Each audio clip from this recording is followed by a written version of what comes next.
Okay, so I'm going to keep talking about the rich get richer model. I have a few little warm up pieces. We're going to talk about this humorous little dust up between Herbert Simon and Benoit Mandelbrot. We'll have a look at Mandelbrot's ideas. I have a few things to show you first, so let me do that. Maybe you've seen this. This just appeared in the last couple of days. Um, what's a shame? Might be being killed. Let's see if this one works. So this is a little visualization. It's IMDB. So this is a I know I haven't given you project ideas, but this is one of the projects that's been floating around in POX for many, many, many years is to work with IMDb data, Metacritic data, Rotten Tomatoes data. There are lots of little pieces that people have done. This is a nice little visualization that's just been put together. So it just takes the ratings from IMDb, which depending on the show might be, more or less. So, 0 to 10, it's got a couple of little, it's a nice little thing. You can flip it to make it look like that. It's a nice thing. And if you want to see why something's so terrible, you can click on it. It goes to the review, right? So this is just a simple visualization, but you can imagine like you can tie this to so many other things. Like for movies, there's box office. Of course, there's ratings by critics, there's ratings by people. There's the people who are in the actors who are in it, and the people who create these things. Some of this kind of work has been done in various places like Broadway, with looking at academia, looking at teams of people. Anyway, there's just sort of this vast kind of storyscape that's evolving, right? And like a show like Riverdale wouldn't have existed a while ago, right? But here we are because all these tropes exist in the world, and we have a whole storehouse of them now, which is another thing to play around with. But basically, these are little story pieces, different ways. TVtropes.org. It's a fantastic thing to dig into. But this gives you a texture, right? Like not going so well here. Let me see if I've got some others that pop up. The Bachelorette. There aren't a lot of reviews for some of these, so the standard deviation is a bit of an issue, but certainly, yeah, it's actually, I guess, gotten better. What we do in the shadows, highly recommend. This is a great. Yeah. All right. So that's the thing. If I can get it to load, like, I don't know why it's not loading. Oh yeah. Okay. If I click on it. So this is The Simpsons, which of course has been around. First show was 1989. And it's often thought that it did have its golden, right? These are great times. Conan O'Brien was a writer back then. It was a different, like things have changed a lot. The voices haven't too much. A couple of people have gone. Ned Flanders' wife is no longer with us. But yeah, the lowest point. None of you, I mean, I don't think none of you watch The Simpsons, right? Like, is it sort of, it exists, and there are these old memes probably of, because the great material is back here, right? Like Mr. Burns saying the three dragons you must slay to succeed. No, it's something he says: family, friends, and religion. These are the three dragons you must slay to succeed in life. It's just real, it's just some beautiful, beautiful stuff. But this 3.9, this is Lady Gaga is the guest star. So it's kind of a tough moment when it's not her fault, but just like, it's a lot of material and you're the bottom of it. Bachelorette, what was this one? This is this one. Game of Thrones, which some of you may have seen.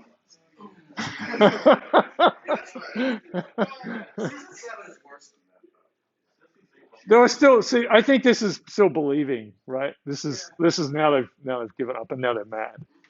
This is, man, totally. I think like there's some crossover here. Like it's just like,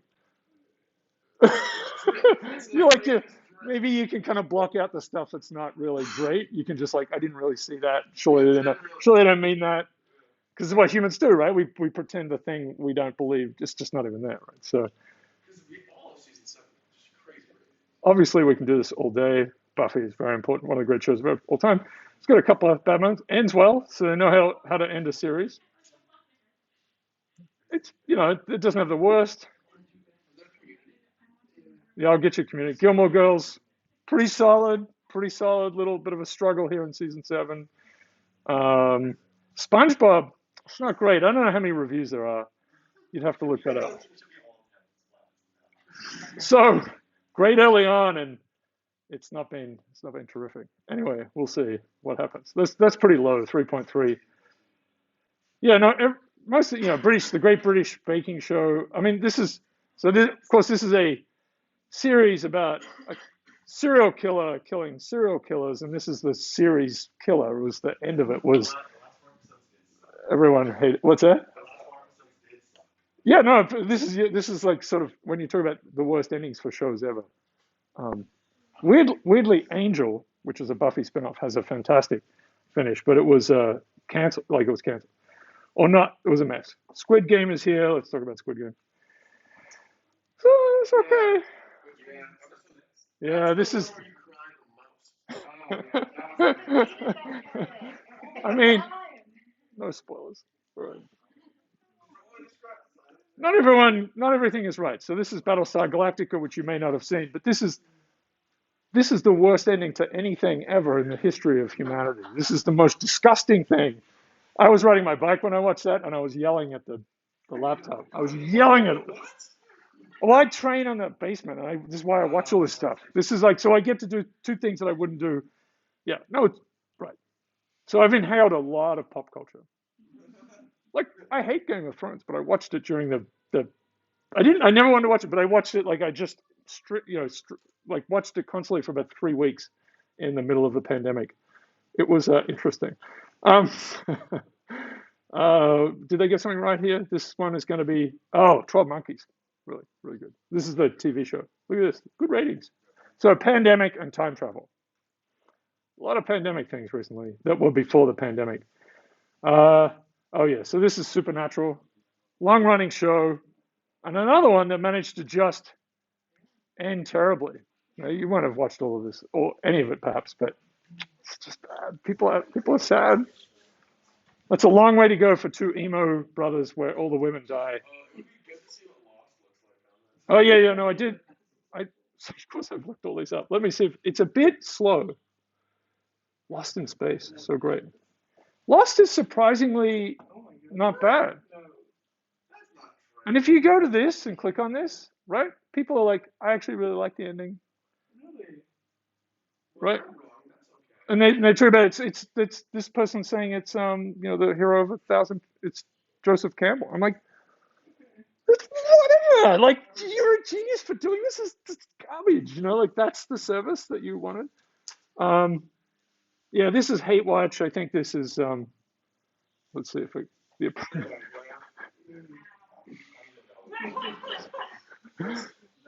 so this is all Trump up to here. Here, this is Schwarzenegger. So actually it kind of got better for a while, but this is bleak. I mean, these are really bad numbers. It got a little bit better. And it's just pure hate the whole way down. Like there's nothing. There's sort of like this like whatever, and then it's just hate. What's that? Well, that's a good question. So stories, right? So Mark Burnett made Survivor. Survivor's a huge success. It just transforms the world, right? Like because now we have this reality TV. And then, as far as I understand, he was trying to think of a Survivor because that was all great. It's on islands, it's beautiful, blah blah blah. But what's a city version? And they came up with a city version, this apprentice idea, and then they had to find someone to pretend to be a CEO. So they find someone who would do it, and then that's good for that person. It's a good story show for them because they get a catchphrase, they get to look like they know what they're doing.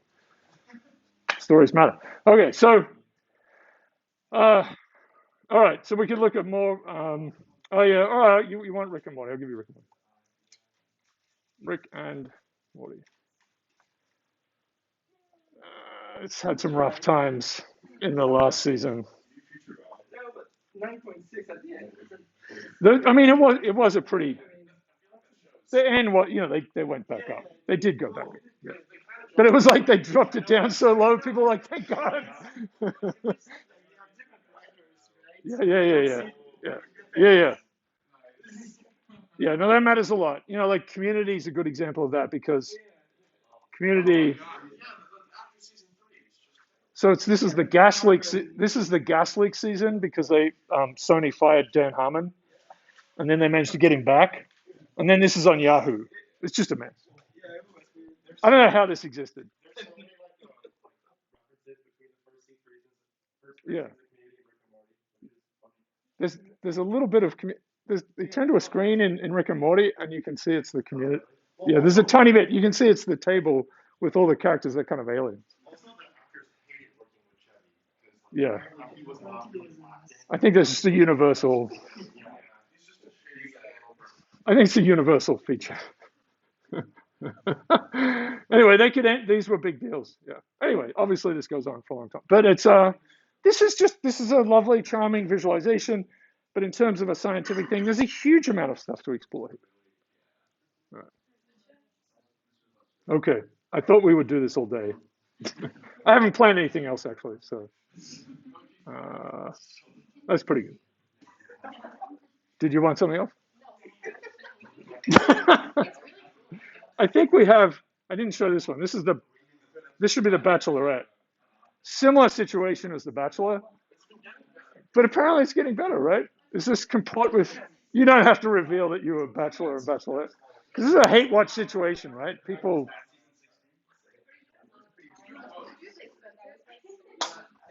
This is so great. Oh, so great. All right, all right.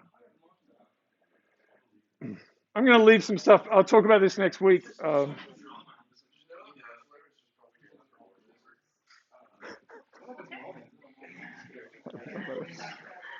Stories matter, right? Stories matter. Stories. Everything is propaganda for something. I'm going to talk about this next week, but just to say, we just had the Nobel Prize in physics, right? I mean, the Nobel Prize, whatever. Nobel invented dynamite, thank you, and created these awards. And apparently, the story is that his wife had got off with some mathematician, so there's no mathematics Nobel Prize. I don't know if that's true or not, but anyway, so there isn't. So they made their own thing. Economists kind of grafted their version on. It's not really a Nobel Prize, but they sort of call it very dodgy. Anyway, the whole thing is madness, but it does, and it drives people to do bad things. There are bad actors in science because they want Nobel Prizes, and they're always trying to put their friends in it, whatever. Anyway, so it's a bit of a. I'm just going to kind of say that, but the Nobel Prize the other day won a half. I love doing this. There's a half, a quarter, and a quarter divided between three people. And half of it went to Parisi, who's has done work that fits within complex systems, like in sort of a conception of the 80s and 90s, things like spin glasses and so on. And it's beautiful mathematical work. And so complex systems Twitter is super excited, and jumping up and down, and of course can't even describe what complex systems are themselves. Anyway. I mean, in some ways, you have an unusual course because I do take this big view of what complex systems. It's right, like fluids. That's a complex systems thing. But a lot of people will say, no, it's just like little things moving around on a lattice, which is super interesting and fun and describes a lot of things. It's true. But anyway, so a bit of a moment there for a bit of a transition, perhaps. We'll see.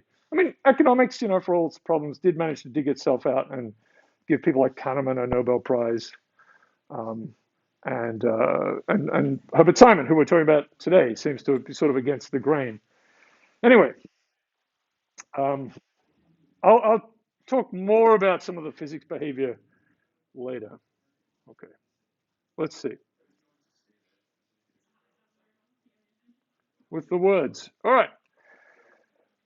So we got to this beautiful thing, and you guys are working on it in your assignment. We had a good office hours session yesterday, and I hopefully managed to.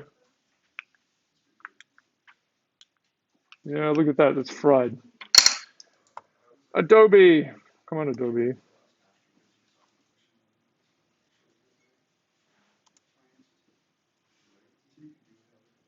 Okay, let's see if this works. I think sometimes when it gets refreshed, it explodes in Adobe. It's not like over preview or whatever it's called. Okay, excitement. All right. So there's this work, and some of it, you have to think when you're going through derivations, right? Like, we have this point. I would say, like, back here, you might not agree with me, but at this point, this is still an interpretable story. Like, these equations are an interpretable story. We can read it off. We can say, okay, here's what is it? that I need to kill? It's Slack? I try to murder all the noises. Bad thing. Okay. Anything else? No.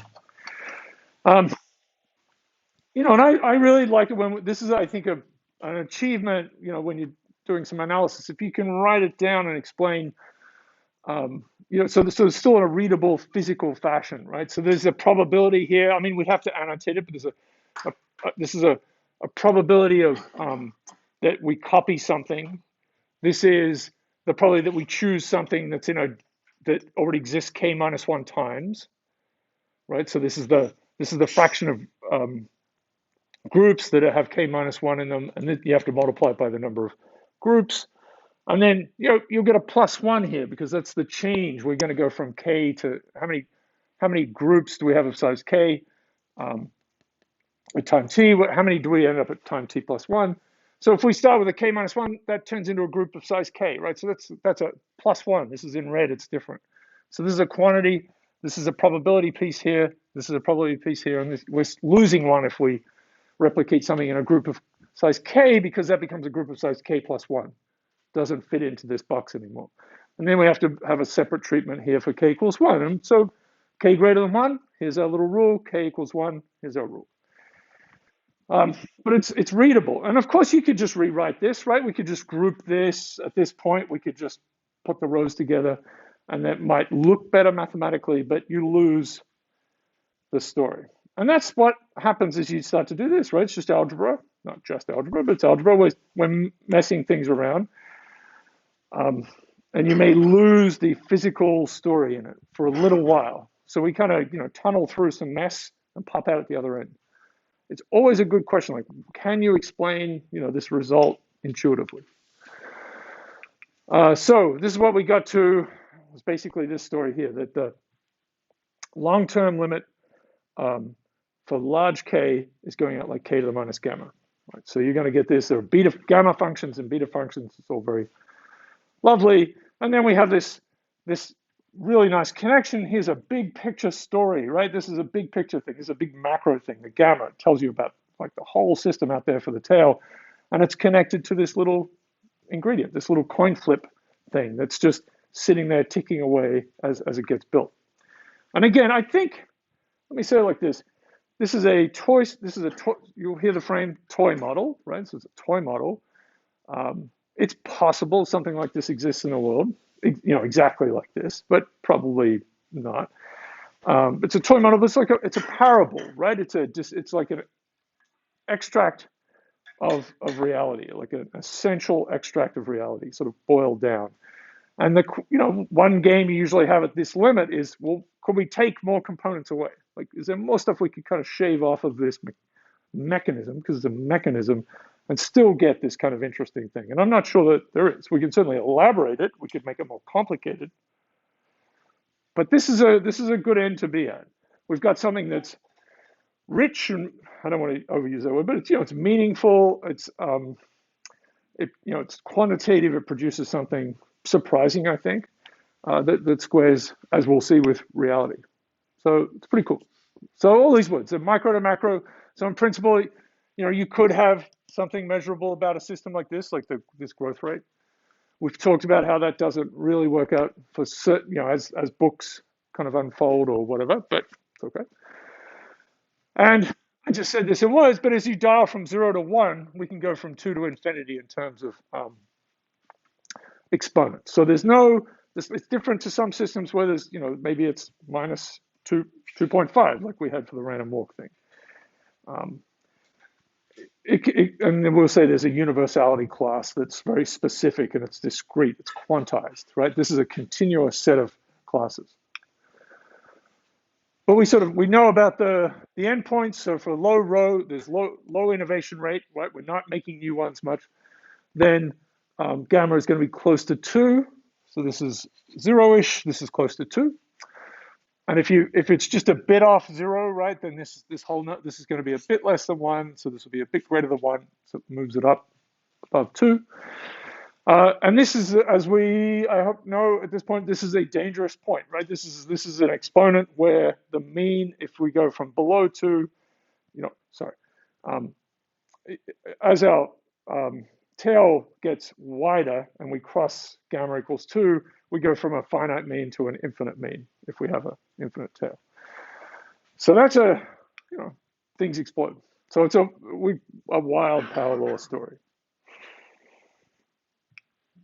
And at the other end, then we have gamma as sort of infinity. You don't really ever measure these exponents. What's happening is these are all power laws. It's true. We actually are producing these exponents all the way from 2 to infinity. You wouldn't really go out and measure a power law with exponent with a -10 slope. At that point, you're not even sure what it is.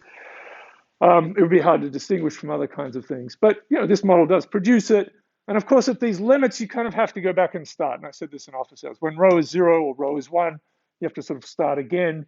And they're very simple endpoints because 0 innovation just means you copy the first one the whole time. So you just end up with a delta function, which is what this is supposed to be. You'll end up with one group that just gets bigger and bigger and bigger.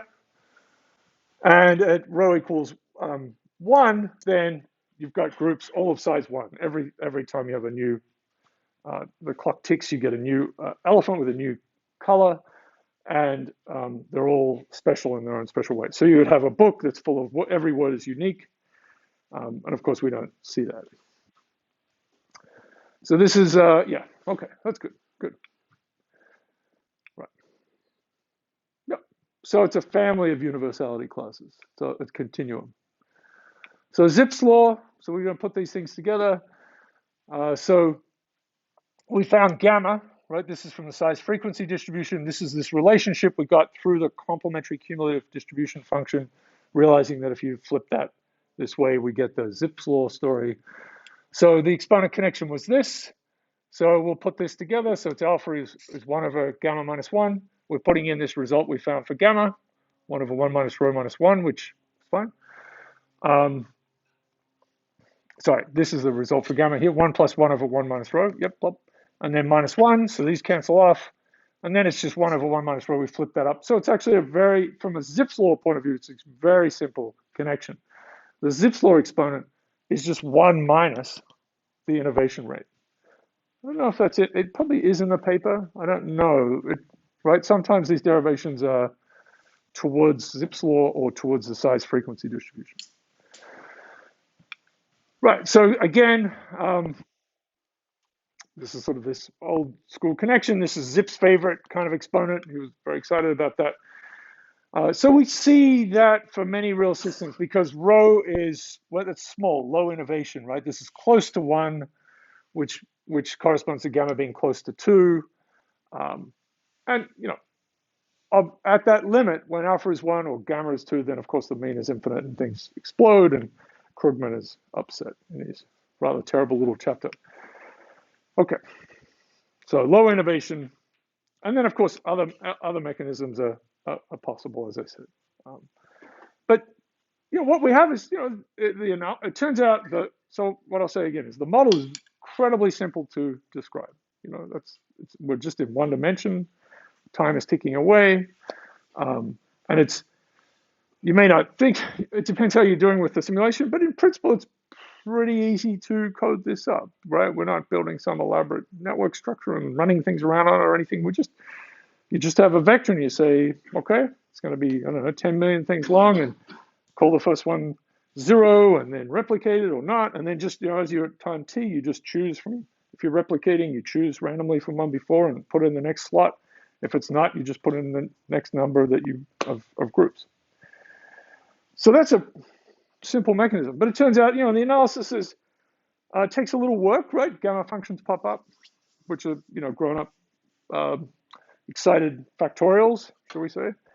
And that's good. That's good. So, there's a whole world of special functions. The beta function appears here.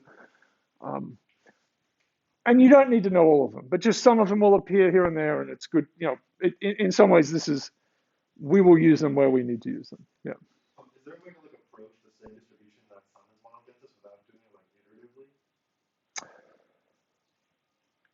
So without a growth mechanism? Yeah.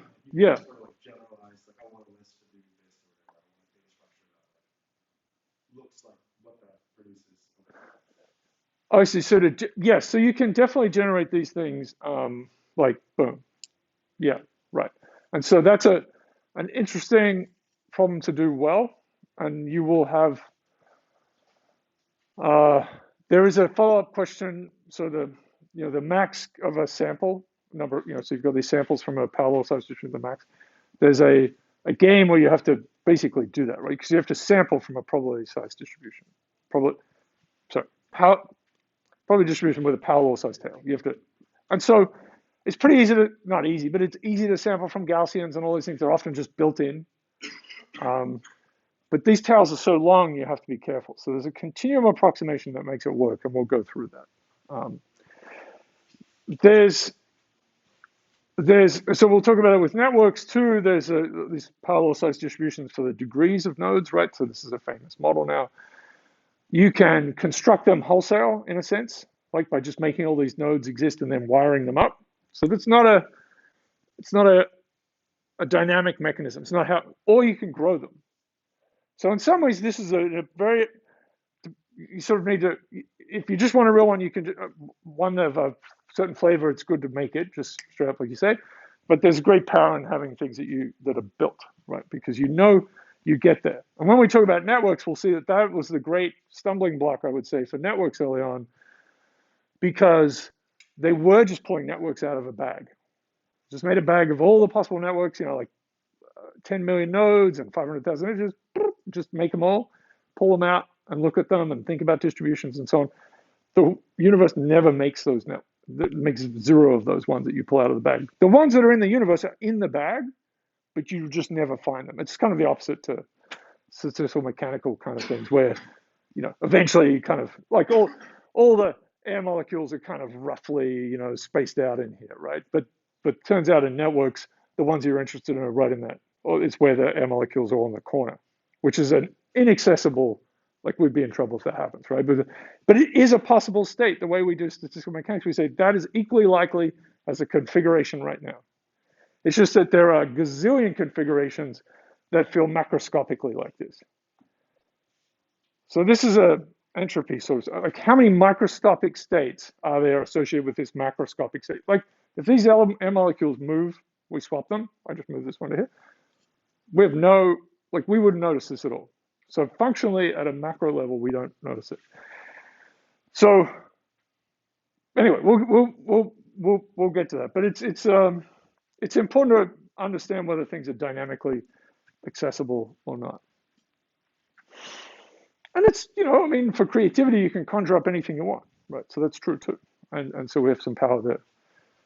Depends if you build a whole field like economics out of it. That's probably not a great outcome. Okay, so we had this, pretending to be physicists. All right, so we're pretending to be humans, which is, yeah. So we'll have more physics slam next week. So this is, and I do have a nice little random puzzle thing for you at some point today, hopefully. So this is our other little equation, which was sitting there, and I know it's sort of, if you're in the assignment, it should be there. But this is just this is the k equals 1 case, and it's special because we can either lose if we've got a so this is replication, right? So we roll this thing, it says, okay, replicate. There is this chance that in choosing from all the things that have come before you, you choose something that only appears once. And there are n unique groups, and all of them, of course, have size 1. So this is this probability of going back into your history and choosing something that's unique.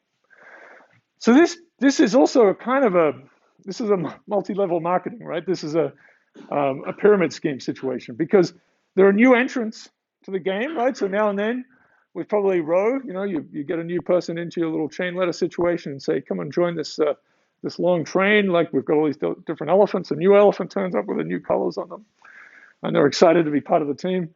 But as time goes on, the chance that they get someone copies them, right? If you're the millionth elephant, now there's a 1 in a million chance that you will get another one like you. And it turns out if you do the analysis for this thing, it turns out that you get the same stuff as the random walk, that first return thing. The expected time that it will take for you as someone who's like just entered into this row of elephants way, way down, there's only one of you, The expected time for you to be replicated is infinite, right? And so it's just a disaster. So it's just a disaster. But you're like, there's only 100,000 of us, or whatever. So, but you're all competing, and of course, the one who gets replicated, now there are two of them, right? And so they have now they're in front. And of course, the one that started at the start, they're like, half of them are already that one. They get bigger and bigger and bigger, and they keep getting further and further in front. But still more elephants appear. Anyway, so that's society. Um, right, yeah, right. Pyramid schemes, like academia. Okay, so let's see. Yeah, and we if you want to talk about it, you probably don't want to talk about academia, but we can.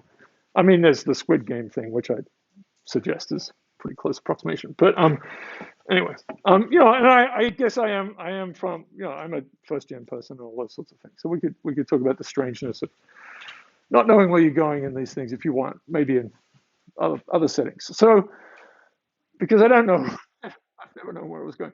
Anyway, okay, so we're going to do the same game again where we say, and this is this.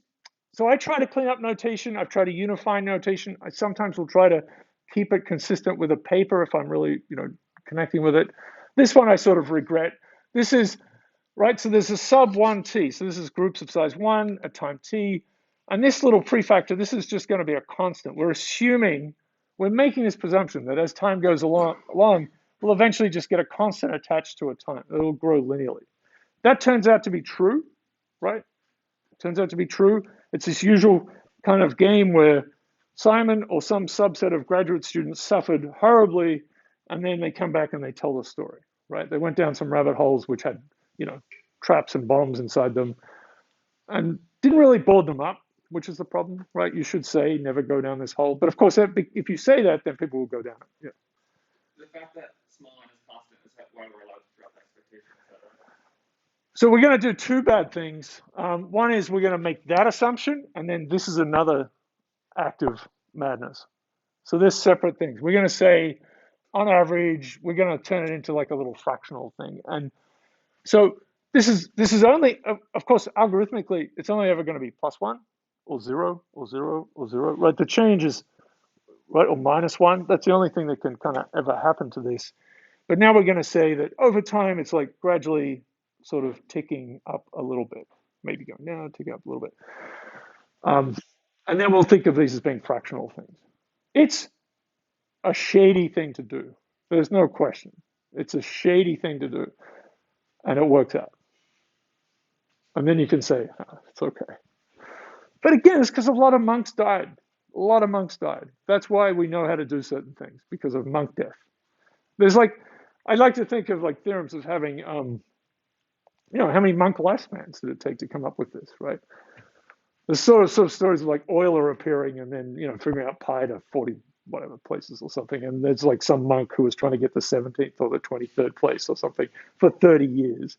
And Euler walks in and there's candles and stuff. And the guy's like just, throws himself out the window or something. But because he starts talking about sines and causes. So there are some monks that come along that speed it up, right? Right? And sometimes it's thoughts, of course. It's not just the monks. But how much, and we do a terrible job in science of saying this was here are all the bad ideas. We literally have we have some joke journals about this a little bit. And we have framings for it. The file, like the filing cabinet thing, or like all the bad ideas are in there or something. Also good ideas, but all the things we did wrong, we pretend they're just not there. It's like we had a hypothesis that, blah, blah, blah, blah, blah, and it's just amazing, like this is amazing bit of thinking, So it's pretty, and because some of this stuff is somewhat new, I can talk you through the disasters of some of the work at times, but it gets really lost. And eventually, somewhere like pure math, it's distilled into like theorem proof, theorem proof, theorem proof, theorem proof. I mean, that's lovely, but it is disastrous in terms of thinking. And so when you get to research and kind of the creativity part, you're like, oh no. It is, yeah, there are a lot of horrible things happen. So, okay. So monks were involved. And it may have been one big monk called Herbert Simon, but who knows? Okay, so we do two bad things. We're going to do this, and we're going to drop the expectation. So these are actually separate activities. It's a fantastic question. So this is going to be just n1, and this is not a function, right? It's just time t plus 1. I've tried to make the functions these subscripts, and then this is n1 times t. The t's cancel, so we just have that one. This is pretty good over here. It's rho, and then we're just going to kind of get rid of some of these pieces. The t goes away. So all the time has disappeared, which is what you hope if you're assuming that it is just a linear growth in time.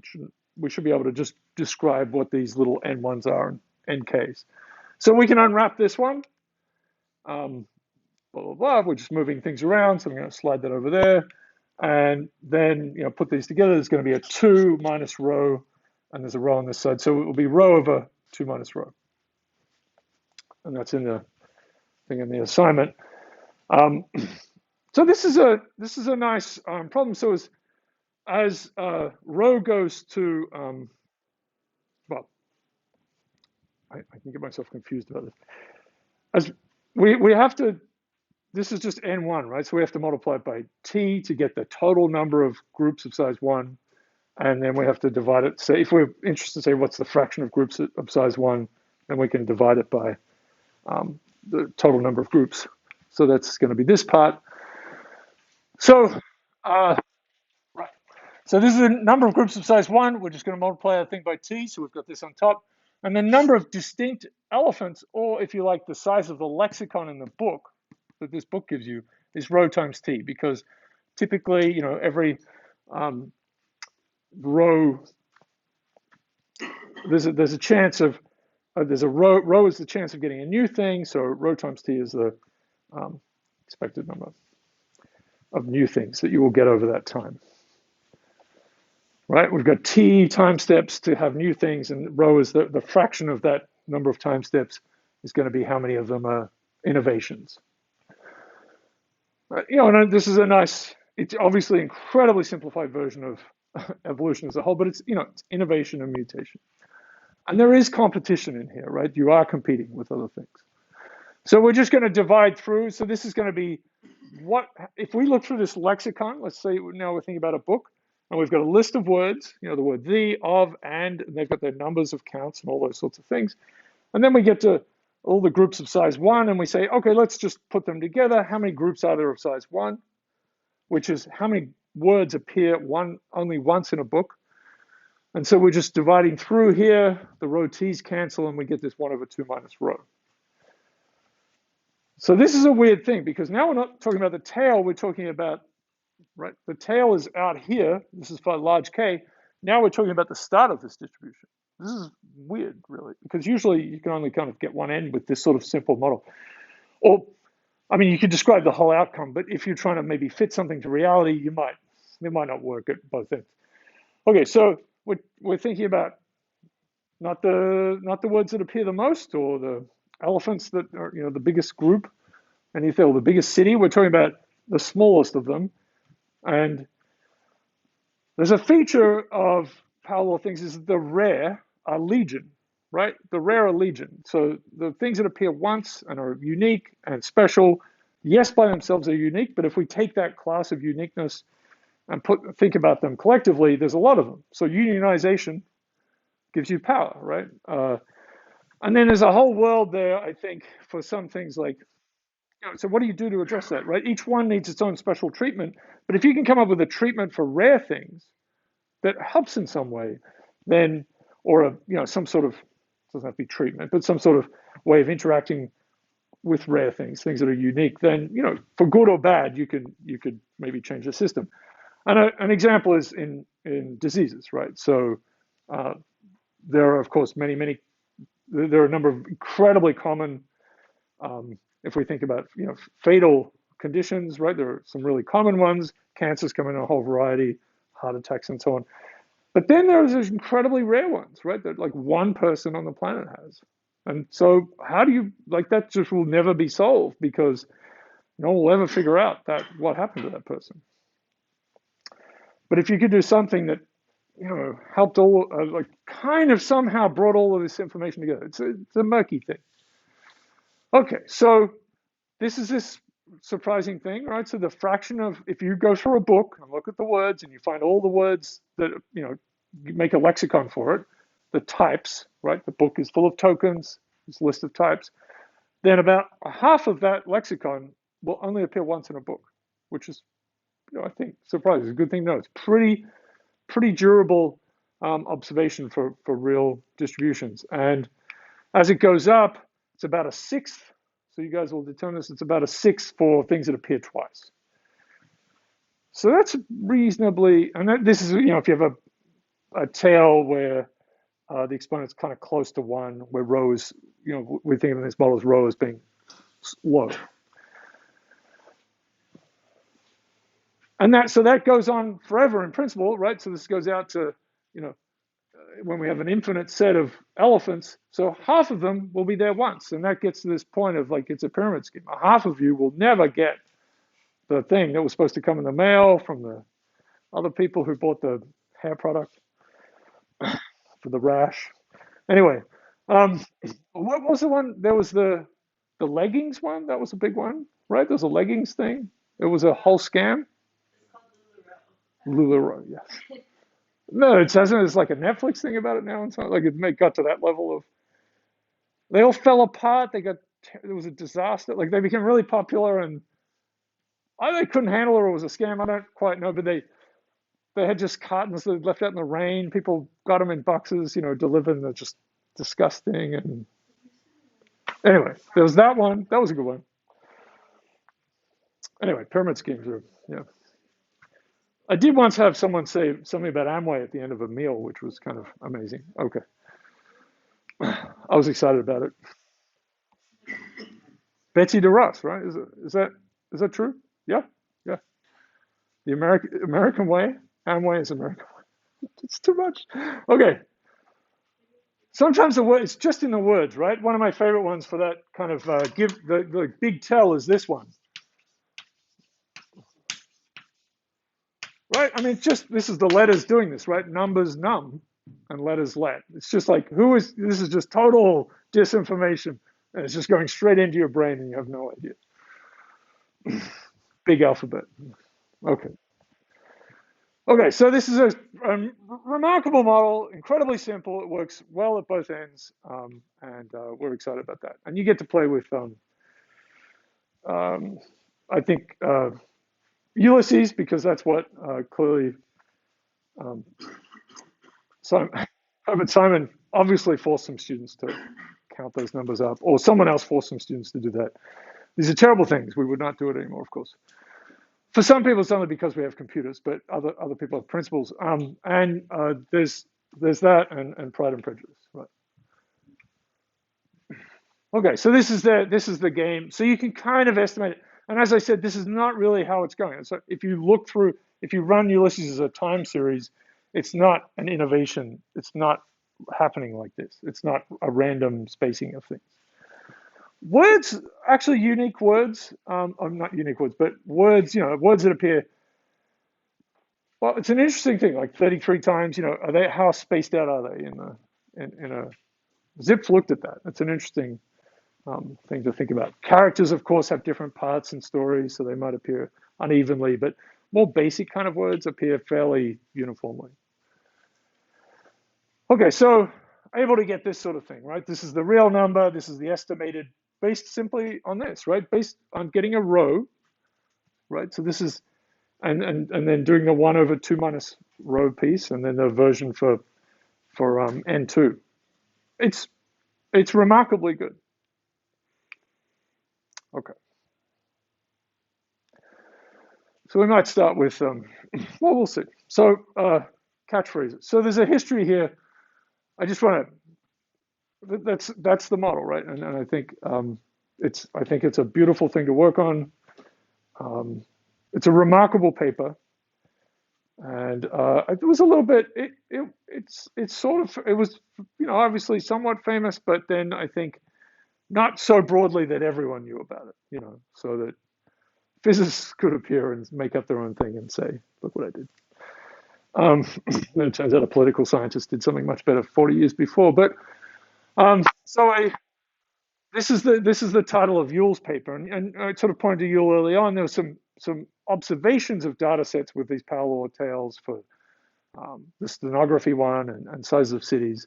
People are sort of getting that a little bit. Because if you go back to the 1800s, the big deal was the Gaussian. And I don't know how to say his name. Quetelet, who's a famous Belgian, so it's Quetelet, perhaps, wrote, and I'll maybe talk about it again, but social physics was his framing, which is terrible framing. It's just awful. And of course, led to people like Galton and so on taking that in the wrong way and creating eugenics. But I don't think Quetelet, I'll try to say his name, was trying to do that. He was doing things like, look, here are some measurable things about people and like heights, and they kind of have Gaussian distributions, right? But so, and the Gaussian is this thing, or this normal distribution, I should say, is this thing we found. It's amazing. You guys derived it, and sort of pointing out that this is everywhere, right? This. Look at this. This is all for human behavior. This is a huge thing, and and he seems to be more about like the average is important, and here are the deviations, and we're not. Galton comes along and says, "Oh, I want the ones at the top. I want the ones that are the best." So how do we've done it with plants, we've done it with animals, let's do it with humans. Which of course people, obviously still think about today. There just aren't so many journals called eugenics. I think the last ones maybe went away in the 70s, perhaps changed their names to something else, like Nature. I'm kidding. They didn't become Nature, but there are definitely journals with those names. Okay, so this is I'm sort of just talking about the history of it a little bit. So what I'm saying is that people were kind of totally in on the Gaussian. Then you start to get this emergence of like, look, there are some other funny distributions with people, and this is not an exciting title. I'm just going to say it's not a great title. And I mean, whatever. I've got papers with. I try to make titles better and better over the years. Title craft, I think, is incredibly important, and I think about a hierarchy of narratives. Like you have to be able to do what you can at all levels, and it's part of knowledge work. It's not just But this is this is a mathematical theory of evolution. It's like that's huge, right? That's a big thing, but based on the conclusions and then it sort of gets a little specific. It's got basically citations in the middle, but of course you're being all very deferential. And so on. Simon's paper, as I said, this is a terrible title. Amazingly bad. I mean, good God, man. What are you trying to do? There's that one. But then Simon's introduction, which maybe you've read. Right, the purpose of this paper. Okay, good. So we're on to what we're doing. Of course, it's written in the passive, which is analyze a class of appear in a wide range of empirical data. Right? So, yeah. So it's pretty broad. No Oxford comma. Fine. You're wrong. Its appearance is so frequent, the phenomena is so diverse. This is good. This is good. One has led to conjecture that, right? If there's something proper, so if there's something common, the structure of the underlying probability mechanisms, and that's the word is a really important word. The mechanisms, right? The mechanisms. It's not so. Yes, we can make these up. We could like pull them out of a hat and say, here's the distribution. But that's, as I've kind of said, I think a lot. What we're trying to do is think about like, why do they come into being? Basic question. But it's surprising that people generally aren't always interested in that part, right? And it can be sort of hard to work out. But even if it's hard to work out, you should be saying, okay, we'd like to know why this is, of course. Okay, so good. This is good. This is good. This is a good framing. To solve the price, and I pointed to this at the very start. It's good to come back to it. But this is talking about network evolution, and this was so big little science, big science, little science. I've got the name of the book around the other way. But thinking about the transition of little science to bigger science, and of course this has happened over and over. Increasingly, as time has gone on, now you have 1,000 people on a high energy physics paper as authors. It's like the first 4 pages are authors because there's a huge team. They basically know what they're doing, like turning the universe into a hat or something. But they're going to set up a big machine, press some buttons, and measure these things. Like it's a really well orchestrated game because we've learned a lot of things, right? We know kind of where we are, and someone's promised someone that if we build a big loop for lots of money, we'll find even smaller things. And then they hope it turns out the dark matter thing. Yeah, it's a little shaky. It's really good for stories, but we'll see. Um, so this is citation networks of scientific papers, and so he came up with this term cumulative advantage. So this was I'm going to call it rich get richer, but cumulative advantage is what we see there, and it's fair. I mean, I think it basically tells you you have to think about it a little bit, but yeah, your advantage keeps accrued, right, as it goes on. Had to do a little fix, but it was, he cites Simon, right? It builds straight out of, he's like, oh, here's Simon's thing. I'm going to make this for a network story. So this is this is, in the history of networks, this is it, right? This is the first, from what I understand, the first time someone has kind of put it all together and said, here's how networks might grow. And as I said, published in Science, actually. It's a directed network, right? Because you're looking back, you're only citing backwards. There can be weirdly, there can be cross citations depending on how publishing works, but it's generally like that. And there's a couple of little problems. Of course, if you come in, we know it's this pyramid scheme situation, but you have no citations to start with, right? So if you want this simple mechanism we had before, you have zero appearances. So you just can sort of add up, the trick is trick. The little fix here is just you add one. So everyone gets a little bump. Or it could be add alpha or something. Just add some little, everyone gets a little epsilon. They get a little worth to start with. So you can play around with that. And then the selection mechanism is going to be more complicated because somehow you now need to,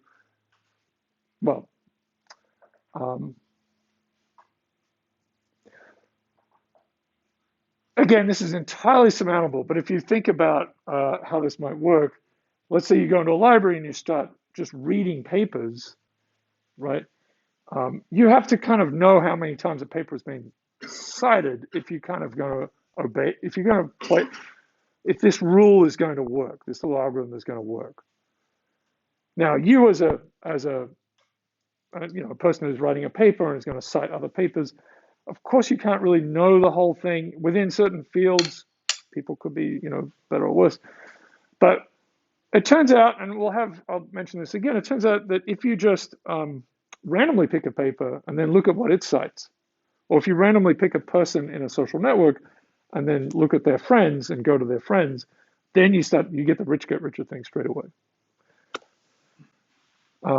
So just when you see it, and it's about edges, right? Because those citations are edges; they're pointing to something. So as soon as if you go to here's just a big thing to understand.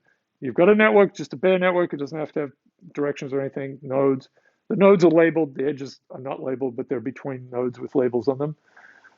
If you jump to a node randomly, right, then it'll have some degree, right? And you can think about, well, what's the probability that I land on a node that has a degree k, right? So you could just sort of sample them all, or you could just have a whole list. And then you say, okay, what if I jump onto an edge and then randomly go to one end and see what that's like? So it could be a social network. I'm going to now I've got not a list of people, I've got a list of friendships. So a person who has 100 friends appears 100 times in this list now because they've got all these friendships. So they're much easier to hit now because you're not So the first method, if you're just choosing people randomly, the fact this person has 100 friends is completely gone, right? It's taken away. It's a bit like choosing from the lexicon. Everyone's equal, but now we're choosing according to how many times something appears. And that's a big part of basic stuff of why contagion is so dangerous and works so powerfully, is because it's really about not people getting other people infected, but edges getting other edges infected, right? So you're someone and there's an edge between you and this person, you're infected, the infection is transmitted, now all these edges are live coming out of them in terms of potential infections. So both, I think, mentally and kind of analytically, the way you work on it, it's like how many infected edges does an infected edge beget? That's the growth mechanism that you want to think about, rather than I'm an individual and I infect how many other people. That's the narrative that's easier to understand, but it's actually what's important is, there's an infected edge floating around in the world. How many more does that create? Okay, that's exciting. All right, so let's I'm kidding. Uh, so Merton, so very famous character in sociology. I did meet him once. He lived to about 100, I think, and he was at Columbia. So he kind of cleaned this up and said, let's call it the Matthew effect. So biblical reference, and he'd been working on, some. It's more, it's more in the sociology world. There's some quantitative stuff, but it's less of the madness.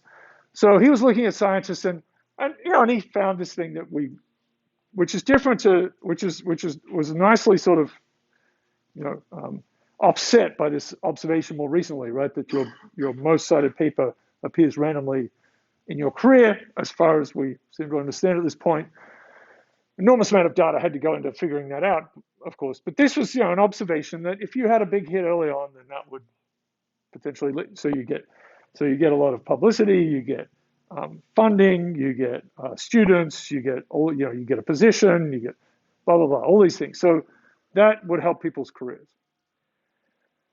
And so there's a desperation early on. Of course, that's in every field. You're a musician, you're an artist. You want things to, or a writer. You want things to take off. Sports even. So let's go back to this. I mean, of course, this is not from the original. It's somewhat translated. It's in English for a start. So for everyone that hath shall be given. So this is the basic idea, right? So if you've got the haths going on, you get more haths, right? The hath amplification.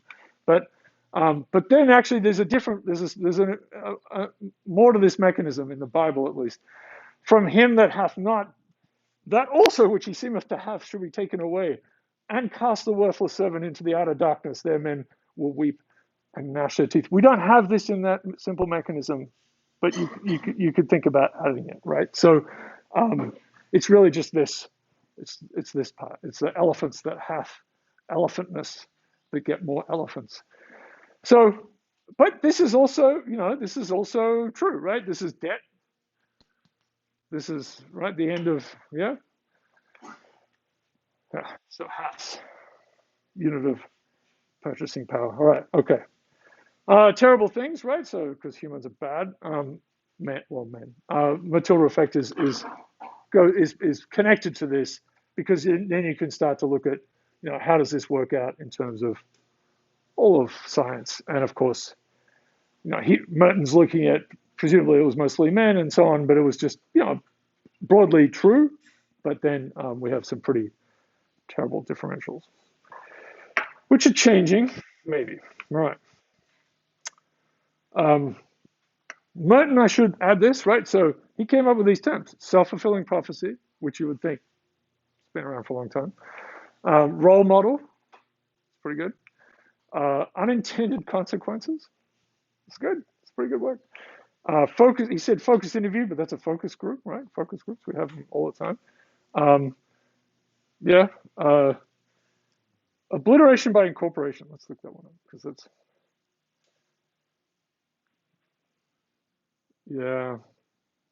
yeah. So this is good, right? It's a nice observation of science. So eventually, maybe that's hard to read. It's eventually an idea becomes so universal that no one cites the original thing anymore, right? So, 3 plus 4 equals 7. We don't cite the person with the sticks from 7,000 years ago, and so on and so on, right? So, it's an interesting part. I mean, this is just part of thinking about how knowledge accrues and what becomes sort of a given. Although I think in the modern era, people have been pretty good at they'll just cite. So the other thing with citation networks, and this was noticed early before even the web comes along and so on, is that you could track mindless citations, because people would they just copy citations from someone else's bibliography, and so errors would propagate, right? So they just had a wrong name or whatever, and you could just see that track through the literature, because it's just like. Map makers used to do that in order to catch people copying them. Oh yeah. They would put features on the map that were not there. So it could be done on purpose. I think these were, in this case, it was mistakes, but they're a little. Well, and I mean, counterfeit money, I suppose. Like, there are little things that's stuff you can't see, I suppose. Yeah, it's good. So and his son won the Nobel Prize. So it's pretty successful existence. Doesn't mean he's a good person. And I don't know about that, but that was Black Scholes, the random walks thing for for money. Yeah. So then we come to Barbazi and Albert. This is thinking about the web, and the story from Barbazi is pretty funny. It was that Rake Albert was a student of his. They're at Notre Dame. They're now at this networks. He's now at this runs one of the people who runs the Networks Institute at Northeastern, which is kind of where we have nice connections with. She had some time left. I think her partner, I think, is the story. Was still still finishing PhD. Anyway, so she sort of had some spare time. So, okay, I've been thinking about this networks thing. He'd done some stuff. So got 6 months. So you should be able to do like structure, dynamics, like we'll just parcel it out, right? And of course, it took maybe 10, 15 years to do the first part with a huge field that got created and emerged. So, but they did this first work, and which was about looking at the web for the Notre Dame website. Actually, I think is what they had, and a few other things. Like we'll talk about it later. But the power grid and some other pieces. It doesn't all hold together, but the idea was preferential attachment. It was the same idea, really. It is the same idea as what de Sola Price had done with and called cumulative advantage. It's a different analysis. It's undirected networks. It's fine, and they did the zero citation. So you've maybe got a bunch of nodes as a little network to start with, and a new one appears and attaches to some of them, right? And then a new one appears and attaches to some of them. So that's fine. It's undirected, even though they're attaching in this ways. But it gets this thing again, which is growing, right? There's a growing structure to it. There's a selection problem based on size because in this case, you had to say, I'm going to attach to a node based on how many friends it has. And the way they would do it is, of course, just have this big list in a sense, algorithmically, this big list. Node 1 has 103 friends, node 2 has 1,000. Add up all the number of friends, divide through, and then roll a complicated die to get the right thing. So, all right. But as I said, randomly copying things, works. Okay. Anyway, this became scale-free networks, which just exploded. Right. It's analytically, tractable. You can play around with it, lots of variations. And suddenly it was there in people's heads. And the Simon model gets connected back maybe, I think within a year or two, people start publishing papers saying, oh, this is Simon's model. Yeah.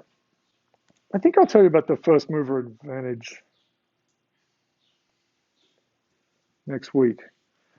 But I want to do a little, so I'm going to ask you a question, and you're going to have to, and maybe you've seen this, but I'm going to ask you a question, and you have to faithfully take in what your head says to start with and remember and write it down, right? And then we're going to do a little tabulation.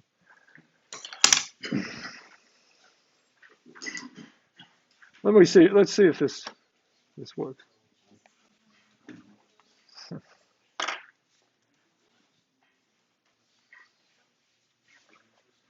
All right, so it's a simple question.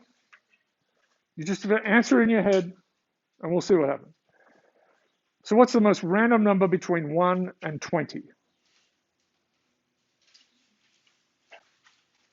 Inclusive or? Inclusive.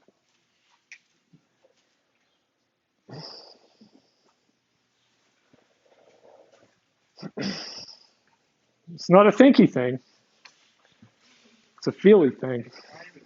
It kind of is. It's a bit of a... No. What's the most random number between 1 and 20? The words matter. What's the most random number between 1 and 20? Let the numbers come to you. Did you say that? Let the numbers come. Does everyone have a number? It shouldn't have, it's not something I don't want you to think. I don't want you to think. Okay, so is this up here? So let's see how we did. And yeah. All right, so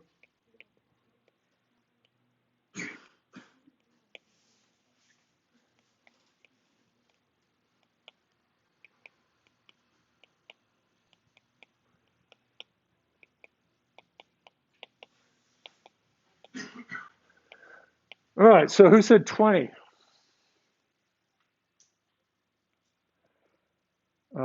5,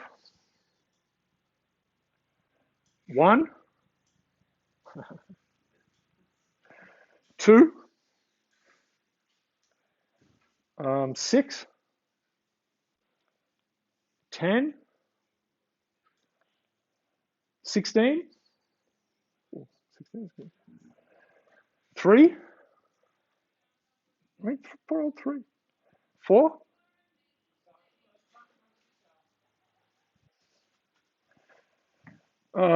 9.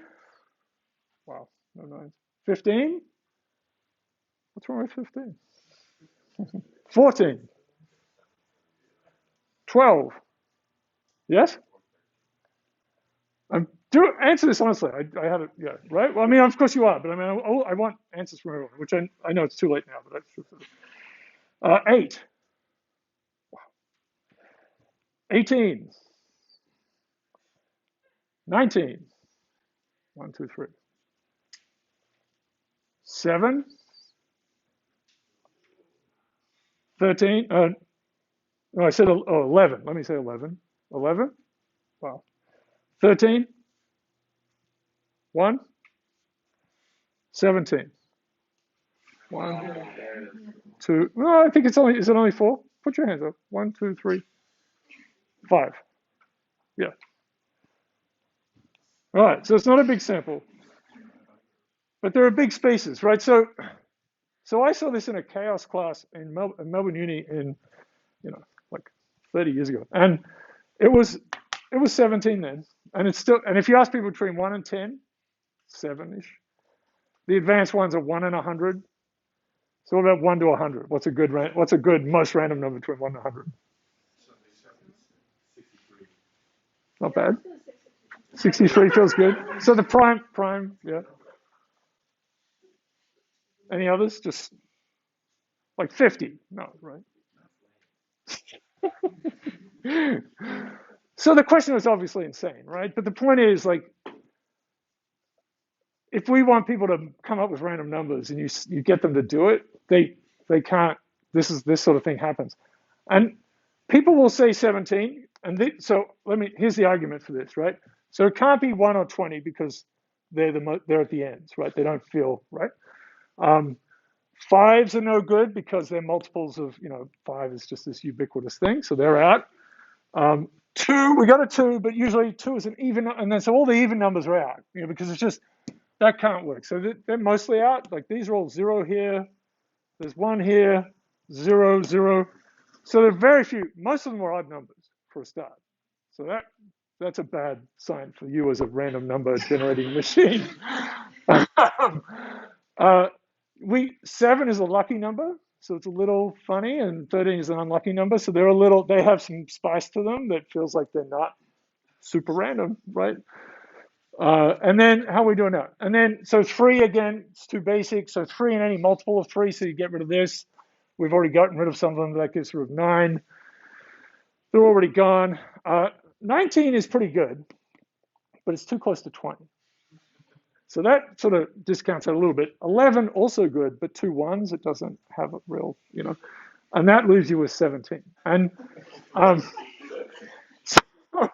so I have a video on my most watched video. And I can sort of do this comfortably because I know that no one will ever watch these things. But this one,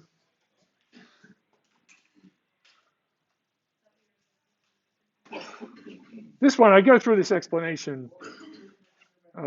Sorry about this. So look at this. This is from 7 years ago now. And I don't want it to play this sound, so let me not do that. But let me just show you what happens with this. All right, this is a quick common sense. Right? That's a cool cube, actually. But what's interesting here is The comments. Oh, where's the thing? What happened to my comments? Where are the? Oh, what have I done? Oh, let's go back to this. Okay, so there's some real hate in here. I am convinced someone saw it. It actually comes out of some stuff from MIT many years ago. This video is right, totally legit. And then there's people like,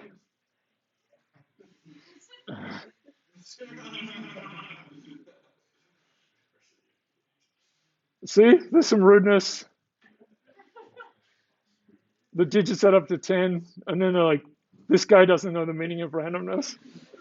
Dude, that makes no sense. So when you go down, you find out that people don't understand randomness, right? And so it's really quite beautiful. And then the best comment, though, which I pinned, I think is, oh, no, I think there's someone else who says that they're on the spectrum. This totally makes sense. Oh, no, it is this person. I'm autistic. But that it is, and so I have a huge compilation actually of 17 appearing in shows, because this is where it does appear, right? Like when people are trying to make up a number, or if they're lying, if people are lying, so 17 angry Democrats is a thing with the witch hunt that someone used to say a lot. You'll see it's a real tell when people are trying to pull a number out of the air. They don't say 10 or 20, like there's, and if they're trying to fabricate something for fun, so it's in fiction a lot, but both kinds of fiction, right? The straight up fun, like we're creating a story, and then the lying deception fiction as well. So it's a fun thing. So thank you for doing that. I always enjoy that. It's been a couple of years since I've been able to do that with humans in a class. So. Had anyone seen that? You have. Yeah, or this 1 to 20 thing. Okay. All right, you were okay. Good, fair game then. Yeah. But again, it does get people upset. So let me say the upshot of this is it's the least random number. It's the least random number.